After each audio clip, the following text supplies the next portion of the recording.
Stockholms slott, Hötorgsskraporna, Tomteboda. Alltså det finns vissa byggnader som får en sån status, ett sånt ikonvärde att av den anledningen också finns skäl att vara rädda om dem. Och till dem räknas helt klart Tomteboda idag. Alltså det är ju en slags landart, för det här är ju så stort och bildar ju därmed egentligen en del av landskapet som vi ser det idag. Det här är mötet mellan Stockholm och Solna. En plats där Stockholm och Solna växer ihop till en levande innerstad. Alltså Tomteboda är ju väldigt intressant därför att de flesta tror jag bara egentligen förknippar det med den här väldigt storskaliga fasaden mot järnvägen.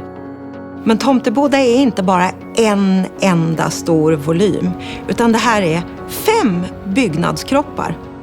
Alltså just det här att man har tillåtit byggnaden att vara olika i olika riktningar är så genialt. Och det gör ju att det Tomteboda vi upplever från järnvägen är inte alls samma Tomteboda som vi upplever från väster när man kommer från Solnahållet och nalkas huvudentrén.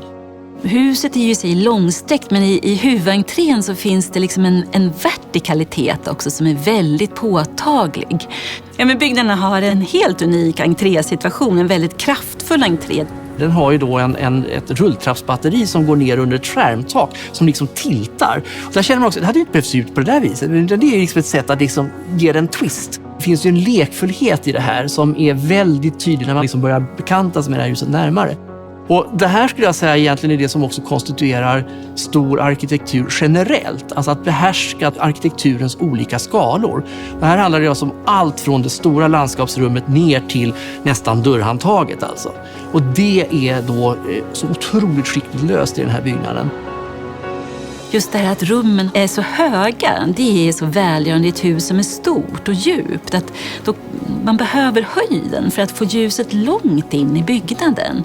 Och sen är ju ett rum akustik, det vi hör med våra öron. Och liksom att väldigt stora rum kan ju få jobbig efterklang. Men här fanns det liksom en behaglig efterklang.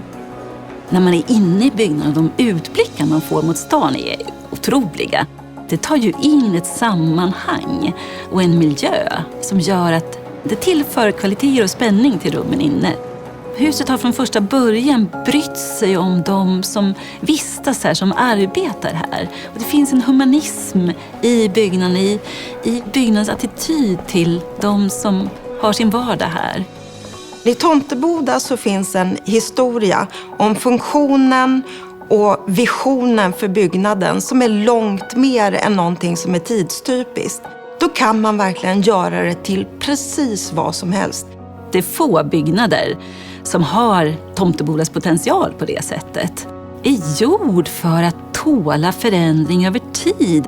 Den här byggnaden kommer kunna ta emot nya hyresgäster i framtiden också med nya behov. Därför att den här generositeten och flexibiliteten, den finns ju här. Det känns som att det här nu har en anläggning som kanske har ännu mer framtiden framför sig än bakom sig.